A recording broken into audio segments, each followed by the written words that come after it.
Zé, e você, em relação a essa questão que Magdi acabou de desenvolver, que eu levantei no caso Lula, ao que tudo indica, né? Se tudo correr bem, se tudo correr como ao que parece, se reelegendo, né? Porque não será nem a primeira e nem a segunda, pela terceira vez, né?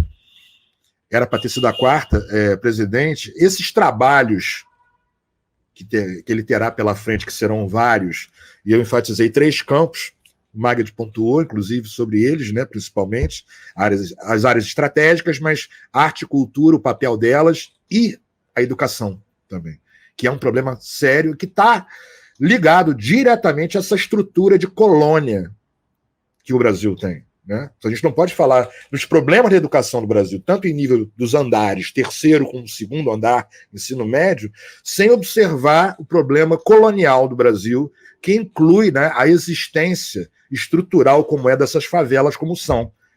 Né? E como há a lógica, inclusive, de repressão, de opressão desses espaços enormes que fazem parte da nossa paisagem. Então, essa bola está contigo, Zé. Eu começo falando que, se a gente for falar, né, parafraseando o Paulinho, né, se eu for falar da Portela, hoje eu não vou terminar. Se eu for falar aqui do drama atual de fazer arte no Brasil, eu não vou parar aqui, né? E esse drama, ele precisa ser vivido, né? Pelo campo progressista, de maneira um pouco mais generosa, eu diria, né? Inclusive no meio acadêmico. Inclusive no meio acadêmico. Como artista, né, falo agora do lugar de fala, eu acho que a gente está precisando desse lugar de fala do artista, agradeço ao Lúcio por lembrar de mim nesse debate. Como lugar de fala do artista, a gente nota a gente nota alguns problemas no campo progressista para entender o papel da arte, né? Porque eu fico pensando, por exemplo, se o Gustavo Lima não seria abraçado pelo campo progressista se chegasse, por exemplo, e declarasse voto no Lula, né? Poderia acontecer. É improvável porque, na verdade, a estética, já caindo nisso, né? Existe uma estética, a gente falou de bases do bolsofascismo, a estética do agroentretenimento é um campo da base bolsofascista. E não foi construído da noite para o dia. É um processo também de construção. Né? É um processo de construção que começa com um silenciamento também das práticas artísticas, né, de base, das nossas práticas artísticas de base, como, por exemplo, o caso do samba, né, do qual eu venho, quando você tem, por exemplo, desde o aparato neoliberal chegando com tudo na indústria do entretenimento, quando o samba vira pagode. O pagode vira um gênero, né? O pagode era um encontro, né? O pagode sempre foi um encontro. E aí o pagode vira um subgênero do samba e tudo. E hoje, por exemplo, esse mesmo pagode, às vezes eu uso a palavra pagonejo, o pessoal fica revoltado comigo e tudo mais. Esse mesmo pagode hoje é linha auxiliar do sertanejo universitário, ou que nome que a gente vai dar, né?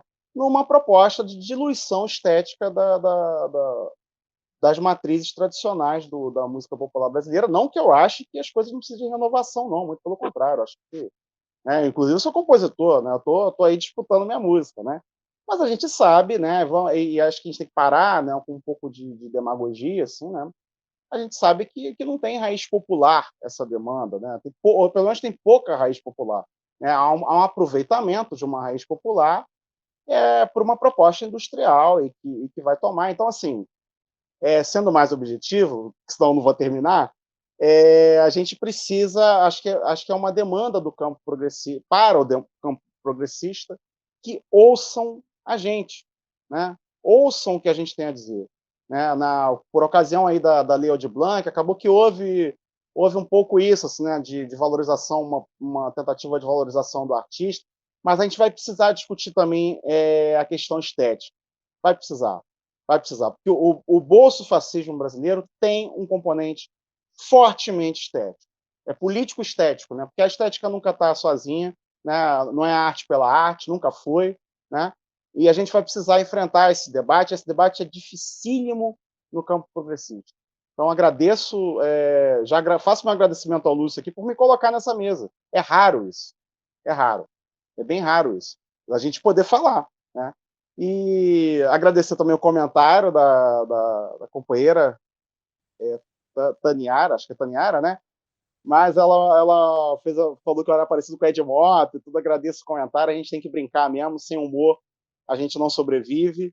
É, aí falei da música, vou falar também da literatura. A gente tem uma poesia, o cenário da poesia contemporânea brasileira é de uma produção extremamente caudalosa e muito forte, tem muito o que dizer, tá pensando muito esse campo da sensibilidade atual, né, da dessensibilização que foi operada por uma indústria neoliberal do entretenimento, né? Então, assim, convoco os companheiros a olharem com mais carinho. Então, os companheiros da academia têm um olhar atravessadíssimo para a poesia, atravessadíssimo. Já eu sou um grande, inclusive, separador de bolinho quando eu vou convidar para um lançamento de livro, né? A galera não vai, né? Uma parte, né? Uma grande parte vai, os amigos entendem, os amigos chegam junto, mas quando você sai da bolha, a dificuldade é imensa. Na bolha a gente sobrevive, mas quando sai da bolha, e a gente precisa sair da bolha, né? E precisam dar espaço para a gente sair da bolha, a gente tem o que comunicar, né? Eu não sei, acho que se foi o Magad ou o Domingos que tocou na questão da favela. A gente tem que botar literatura na favela, né? E aí não adianta, um papo muito comum na educação, né, que é ouvir a voz da periferia. Tem que, obviamente, ouvir a voz da periferia, mas a gente tem que estar atento quando a voz da periferia está reproduzindo a indústria do entretenimento por falta de opção, por meramente falta de opção, falta de formação, de possibilidade de acesso, que é muito bonitinho a gente do nosso apezinho lá, de professor universitário, o que for, falar que tem que ouvir a periferia ouvindo Chico Buarque em casa, né? Quais são as condições para a emergência de novos Chicos Buarque? Né? Existem? Eu diria que não. Eu diria que não.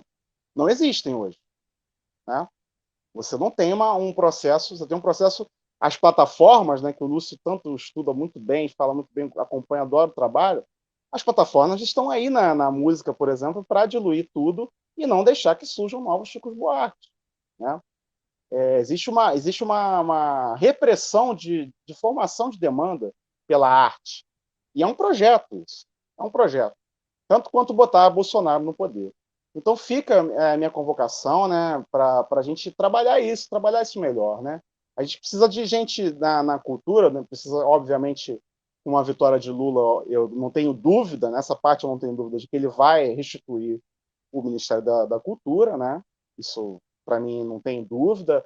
E eu torço muito para pessoas como o Juca estarem nesse processo, acho que vão estar. É um camarada que pensa muito essa questão da cultura, o Ney Lopes, né? Convocar aqui, né, para chamar o Ney Lopes para esse debate, né? Figura que está aí para ser ouvida, né?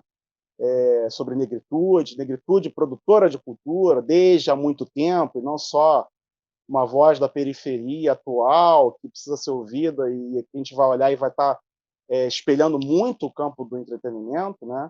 E desde já fica que não é uma condenação, mas não é um julgamento, mas é porque é o que eu falei, é o possível, as pessoas vão produzir diante do possível a que elas têm acesso, né? E a gente tem que ampliar esse leque.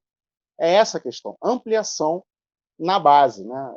Botar a literatura na favela, botar professor de literatura na favela, botar escritor na favela para falar, para dialogar, para fazer surgir novos escritores, né? E para poder circular a obra dos que existem, né? Que é uma coisa, por exemplo, que eu vejo, o Brasil praticamente não tem prêmio de literatura, né? Uma coisa assim, uma coisa para ser levantada. Por que do prêmio? Primeiro que o prêmio dá visibilidade, a gente tem pouquíssimos prêmios, em geral, pela iniciativa privada. Cadê os prêmios de literatura? Ocorre muito no Brasil, por exemplo, prêmios de literatura que premia jovens autores. Eu acho isso um sadismo. Porque você vai botar mais alguém na furada, entendeu? Com todo respeito, tem que surgir novos autores? Tem. Agora, pô, tá cheio de autor já, né? E se você aí você vai fazer mais um novo autor para ser mais um cara que vai enfrentar uma problemática que ele não tem como solucionar para circular a obra dele. Senão por vias do identitarismo, por algumas brechas que se abrem, né? Mas não são suficientes. Então é isso, a gente precisa ampliar essa base em torno da arte. Eu falei da literatura e da música como lugar de fala de onde eu venho, mas eu sei que todas estão precisando, né? Teatro, cinema, todo mundo está precisando. Então fica aqui uma convocação para o campo progressista comprar esse barulho da cultura, né? Não só recuperar aquele investimento que houve social de valorização do artista quando da luta pela Lei Aldir Blanc, a gente levar para as bases isso, como projeto de refundação, de reconstrução, né, que é o tema do nosso debate. Projeto de reconstrução do Estado brasileiro. Vai ter que passar por isso, vai ter que passar por uma ressensibilização das nossas bases. Isso é fundamental para a gente fazer um enfrentamento duro que ainda a gente vai ter que fazer.